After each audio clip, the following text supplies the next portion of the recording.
सुप्रभात प्यारे बच्चों। कक्षा +1 का पोल साइंस का हमारा अध्याय चला हुआ था कार्यपालिका, और इससे पहले हमने श्रीलंका की अर्ध अध्यक्षतात्मक कार्यपालिका के बारे में विस्तार पूर्वक जानकारी हासिल की। आज जो हम करने जा रहे हैं भारत की संसदीय कार्यपालिका को विस्तार पूर्वक पढ़ेंगे। जब भारत का संविधान लिखा जा रहा था तब तक भारत को 1919 और 1935 के अधिनियमों से अंतर्गत संसदीय व्यवस्था के संचालन का कुल अनुभव हो चुका था। यानी जो दूसरे देशों से जो अच्छी बातें थी उनका ज्ञान हो चुका था। इस अनुभव में मैंने सिखाया कि संसदीय व्यवस्था के अंतर्गत कार्यपालिका को जनप्रतिनिधियों द्वारा प्रभावपूर्ण तरीके से नियंत्रित किया जा सकता है। भारतीय संविधान के निर्माता एक ऐसी सरकार सुनिश्चित करना चाहते थे जो जनता की अपेक्षाओं के प्रति संवेदनशील और उत्तरदायी हो। यानी ऐसे ही हमारे नेताओं की ऐसी मंशा थी कि प्रत्येक भारतीय को एक स्वच्छ और अच्छी सरकार मिले।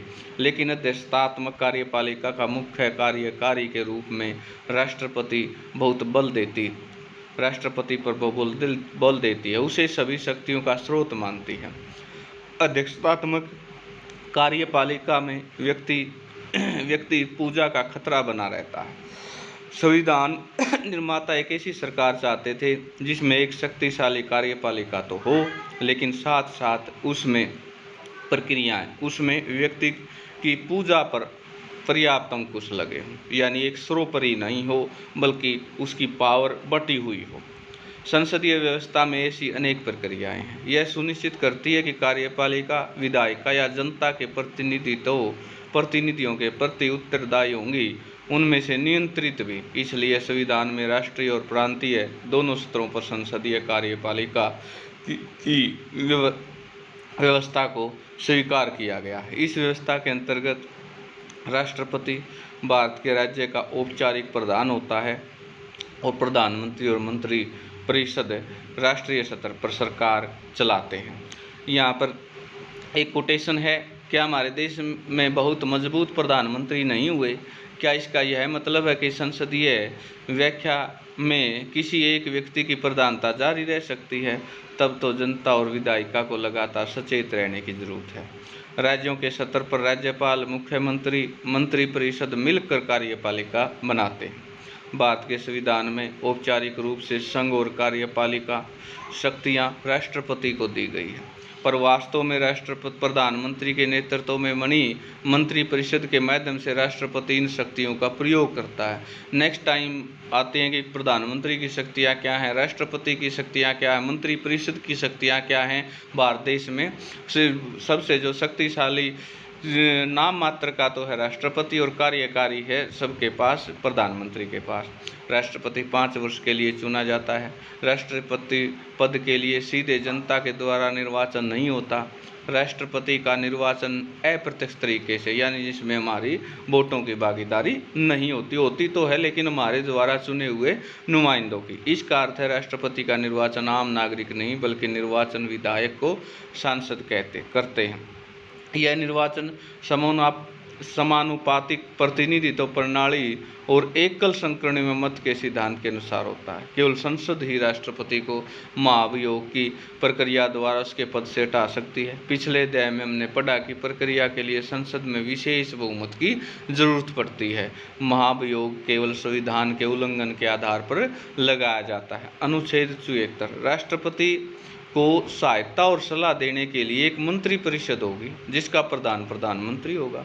यानी प्रधानमंत्री राष्ट्रपति के लिए मंत्री परिषद का निर्माण करता है। राष्ट्रपति अपने कृत्यों का प्रयोग करने के लिए इसी सलाह के अनुसार कार्य करेगा, परंतु राष्ट्रपति मंत्री परिषद की ऐसी सलाह पर पुनर्विचार करने को कह सकता है और राष्ट्रपति ऐसे पुनर्विचार के पश्चात दी गई सलाह के अनुसार ही कार्य करेगा। इस कथन में जिस शब्द ही का प्रयोग किया गया है, क्या उसका अर्थ जानते हैं? यानी वो बहुत प्रभावशाली। इसका अर्थ है राष्ट्रपति मंत्री परिषद सलाह के मानने के ही बाध्य है।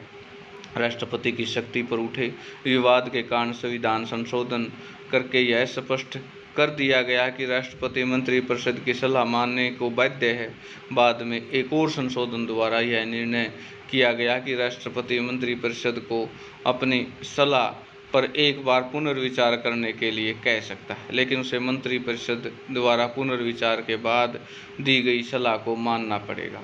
राष्ट्रपति की शक्ति और स्थिति क्या है, आप पहले ही पढ़ चुके हैं। राष्ट्रपति सरकार का औपचारिक प्रधान है। उसे औपचारिक रूप से बहुत सी कार्यकारी, विधायी, कानूनी और आपात शक्तियाँ प्राप्त हैं। संसदीय व्यवस्था में राष्ट्रपति वास्तव में शक्तियों का प्रयोग मंत्रिपरिषद की सलाह पर ही करता है। प्रधानमंत्री मंत्रिपरिषद लोकसभा में बहुमत प्राप्त होता है, वास्तविक कार्यकारी है।